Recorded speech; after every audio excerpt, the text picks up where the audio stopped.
President Joe Biden, members of our cabinet, members of Congress, community leaders, law enforcement officials. It's good to be here with all of you. Not under these circumstances, but it is good to be with you. And I know, of course, that today, following yesterday, that all of our hearts, of course, are with the people of Uvalde, Texas, with the parents, with the children, with all the folks who said goodbye yesterday morning to someone they loved, not knowing that that goodbye would be their last. Enough is enough. Enough is enough. As the President said last night, we must have the courage to stand up to the gun lobby and pass reasonable gun safety laws. We must work together to create an America where everyone feels safe in their community, where children feel safe in their schools. And of course, that responsibility that we collectively have to ensure that all people feel safe in their community is what brings us together today. It is an honor to be joined by the families of George Floyd, Breonna Taylor, and many others. And I have met many of you before, and many times. And many others I am meeting for the first time. I am moved, as always, by your courage. You have felt so much pain, and you have endured unimaginable grief. You have experienced the anguish of losing someone you love and cherish. And yet, you are here, as you have been throughout the days of your grief, standing selflessly, full of grace and resilience, to speak up, to speak out, often against odds, great odds, to fight for a world where no one has to experience what you have been through. Your loved ones should be with us today. You should not have to mourn. You should never have had to mourn in order for our nation to feel your pain and to understand what is wrong and to agree that something must be done. I know it is a particularly difficult day for the Floyd family. 2 years ago today, a brother, a son, a father was taken from you. We will never forget what happened that day. The eyes of the world, literally, were on what happened that day. And collectively, we remain horrified by what we witnessed. And we are here today in memory of George Floyd and all those we have lost to take action. The law enforcement officers of our nation, well, they swear an oath to protect and to serve. And the vast majority do so honorably. Yet we know, too often, when there is a use of biased policing and excessive force, when that occurs, it too often is not met with accountability. Denying equal justice, not just to individuals, but to whole communities, and therefore to our nation as a whole. Trust between law enforcement and the communities they serve is critical to ensuring public safety. And as many of you know, this is an issue I have worked on personally since my first days as an elected district attorney and as California's Attorney General. As a United States Senator, I, together with Senator Cory Book, Congresswoman Karen Bass, introduced legislation to advance much-needed reforms. That legislation would have ensured greater transparency and increased accountability. We later named it the George Floyd Justice and Policing Act.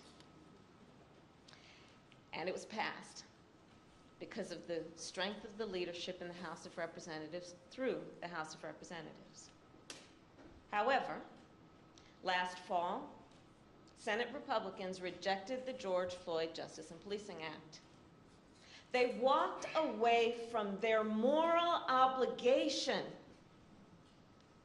to address what caused millions of Americans to march in the streets.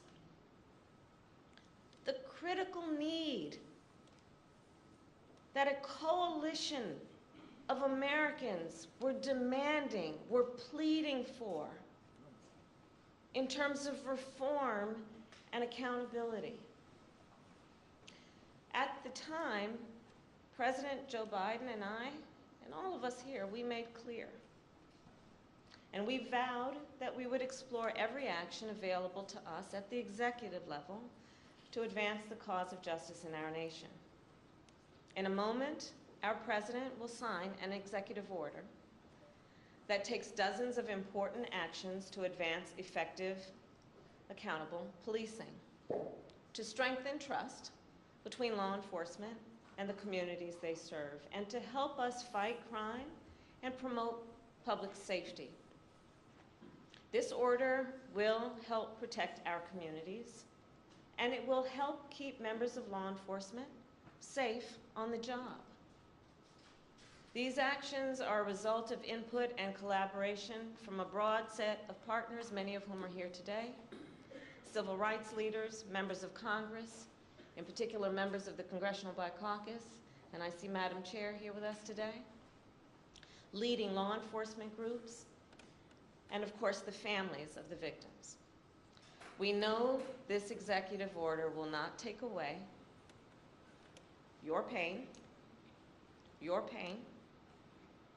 and the pain of all those families who may not be in this room right now.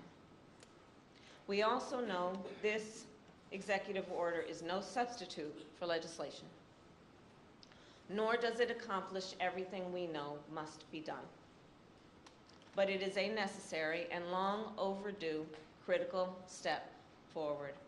And once again, the President and I call on the United States Senate to pass the George Floyd Justice and Policing Act. And once again, we vow that we will do everything in our power to protect public safety, to support law enforcement, and to address this issue of racial injustice wherever it exists.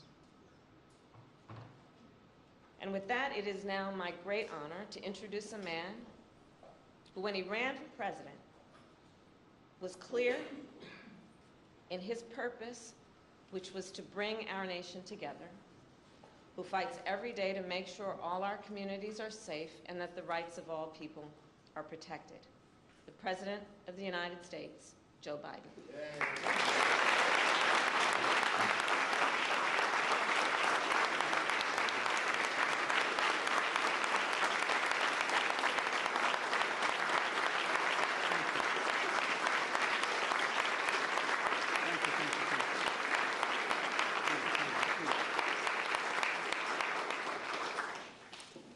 Thank you all.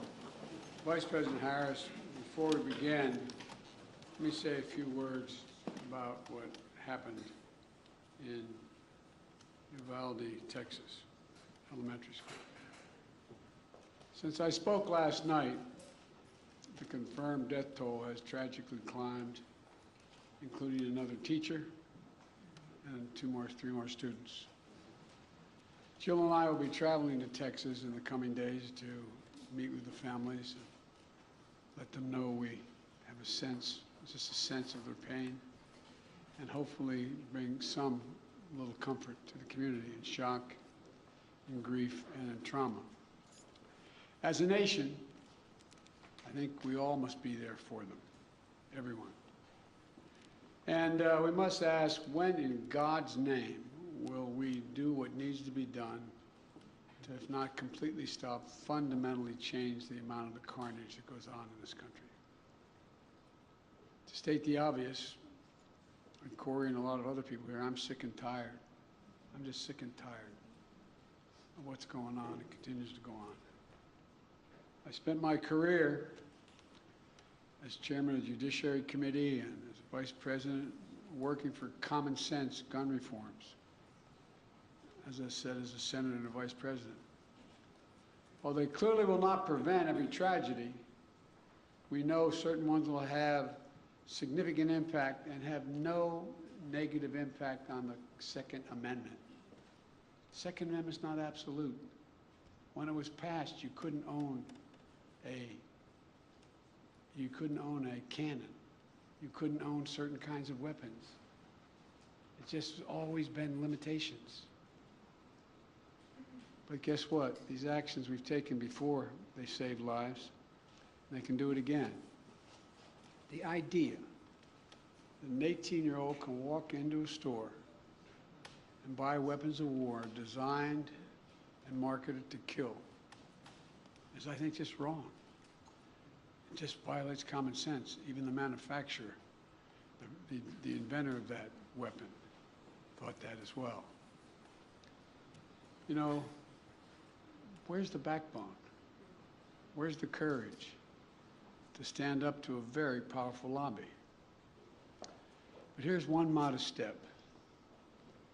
The federal agency that measures and ensures that gun laws are enforced and the Second Amendment is abided by, the Bureau of Alcohol, Tobacco, and Firearms Explosives, AFT, has not had a Senate confirmation leader for 7 years because of these disputes. For 7 years, been out without anyone in charge. I nominated a supremely qualified former prosecutor who has broad bipartisan support from law enforcement and the community overall. His hearing was held earlier today, I should say. The Senate should confirm and without delay, without excuse, send the nomination to my desk. It's time for action. We're here today for the same purpose, to come together and say enough, to act. We must. Vice President Harris and members of the cabinet, members of the Congress, civil rights leaders, law enforcement officers and officials, distinguished guests, especially the families missing a piece of their soul, including the family sitting in front of me and the beautiful young girl who told me, my daddy's going to change history. And he will, honey. He will. They've lost a piece of their soul 2 years ago as well. You know, I know events remembering your loved ones, even though they're met with great reverence, are really hard. Everything's come back as if it was happening yesterday. But in your own ways, you've each of you, whose family's been victimized, have summoned the courage to find purpose through your pain, to stir justice that's been too long dormant, and to give hope while in need of hope yourself. That's why the executive order I'll be signing today is so important in my view. It's a measure of what we can do together to heal the very soul of this nation, to address profound fear and trauma, exhaustion, that particularly Black Americans have experienced for generations, and to channel that private pain and public outrage into a rare mark of progress for years to come. 2 summers ago, in the middle of the pandemic, we saw protests across the nation, the likes of which you hadn't seen since the 1960s. They unified people of every race and generation. Athletes and sports leagues boycotted and postponed games. Companies and workers proclaimed Black Lives Matter. Students staged solidarity walkouts. From Europe to the Middle East to Asia to Australia, people saw their own fight for justice and equality, what we were trying to do. The message is clear. Enough. Just enough. Look, almost a year later.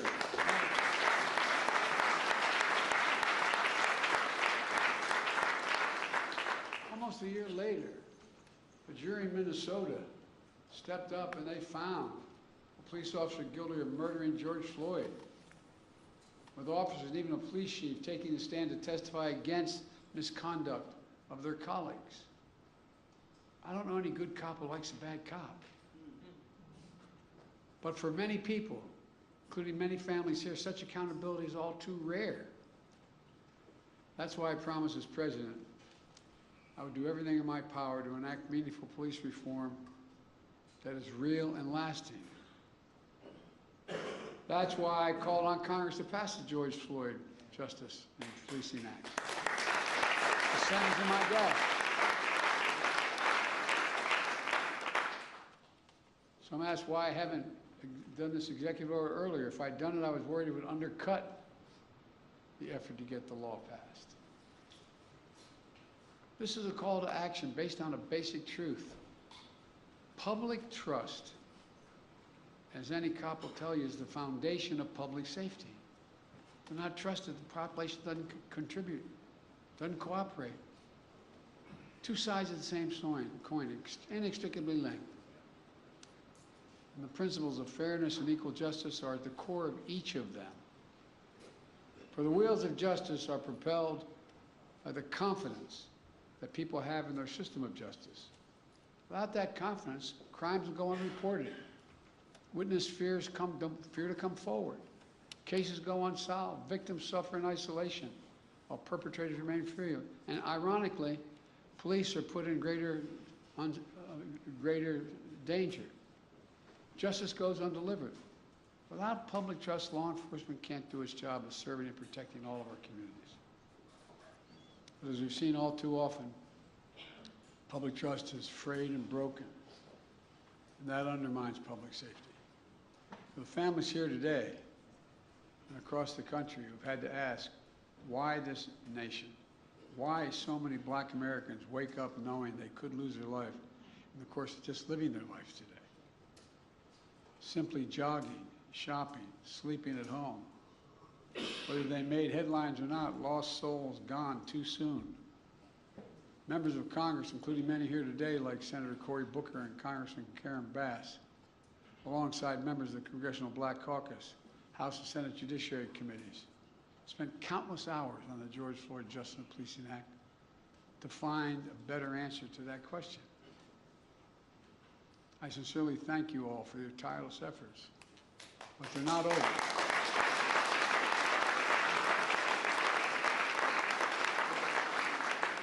The House passed a strong bill. It failed in the Senate, where our Republican colleagues opposed any meaningful reform. So we got to work on this executive order. It was grounded in key elements of the Justice and Policing Act. Reflects inputs of a broad coalition represented here today. Families courageously shared their perspectives on what happened to their loved ones and what we could do to make sure it doesn't happen to somebody else. Civil rights groups and their leaders of every generation who've given their heart and soul to this work provided critical insights and perspectives. The executive order also benefits from the valuable inputs of law enforcement, put their lives in line every single day to serve. Now let me say, there are those who seek to drive a wedge between law enforcement and the people they serve. Those who peddle the fiction of public trust and public safety are in opposition to one another. We know that's not true, but it occurs. I believe the vast majority of Americans want the same thing: trust, safety, and accountability. The vast majority of law enforcement risk their lives every day to do the right thing. Their families wait for that phone call every time they put on that shield. Just yesterday in Uvalde, brave local officers with Border Patrol agents intervened to save as many children as they could. Here today, I want to especially thank the International Association of Chiefs of Police, Fraternal Order of Police, as well as the National Organization of Black Law Enforcement Executives, the Federal Law Enforcement Association, the Police Executive Research Forum, Major Cities Chiefs Association, and others who stepped up and endorsed what we're talking about today. As divided as this nation can feel, today we're showing the strength of our unity. It matters. This executive order is going to deliver the most significant police reform in decades. It applies directly under law to only 100,000 federal law enforcement officers, all the federal law enforcement officers. And though federal incentives and best practices that are attached to it, we expect the order to have significant impact on state and local law enforcement agencies as well. Here are the key parts. First, the executive order promotes accountability. It creates a new national law enforcement and accountability database to track records of misconduct so that an officer can't hide the misconduct. It strengthens the pattern and practice investigation to address systematic misconduct in some departments. It mandates all federal agents wear and activate body cameras while on patrol. Second, the executive order raises standards, bans chokeholds, restricts no-knock warrants, tightens use of force policies to emphasize de-escalation and duty to intervene to stop another officer from using executive force, just as occurred.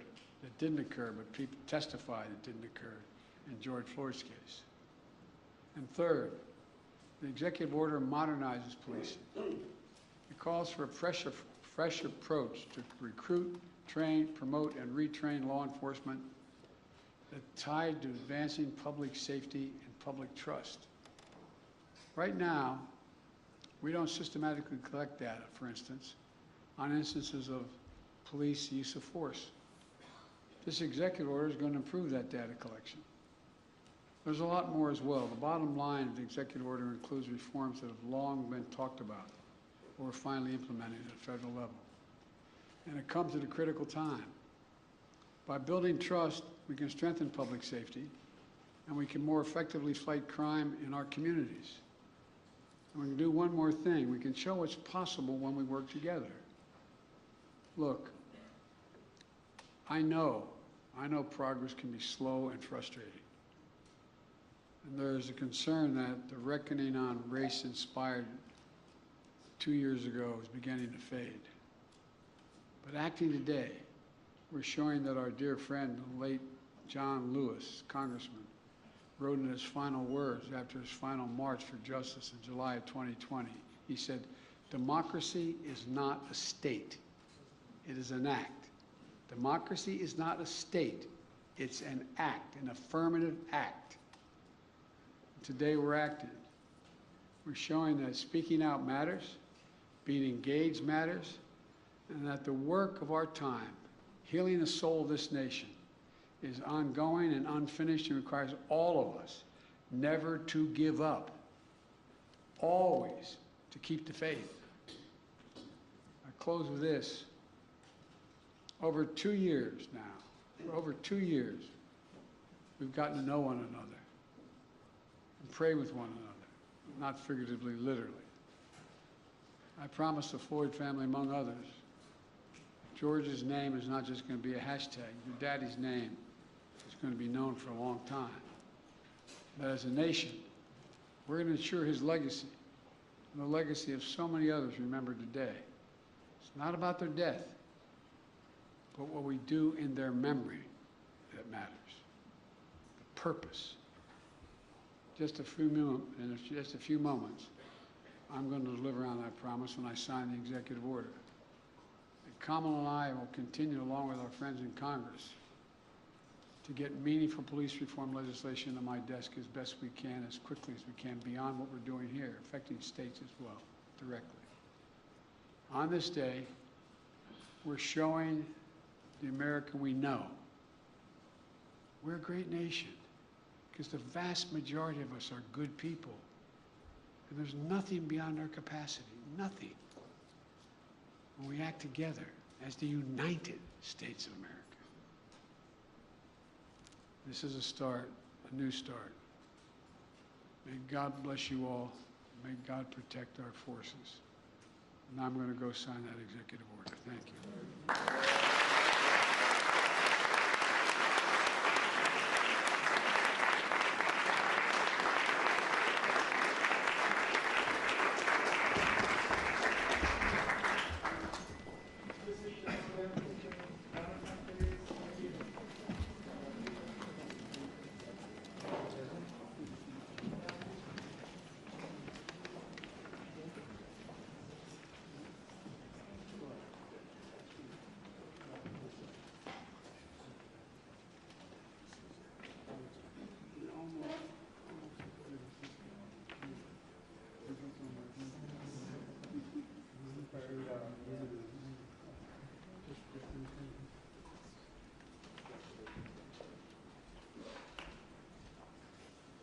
about to sign Advancing Executive Accountable Policing and Criminal Justice Practices to Enhance Public Trust and Public Safety.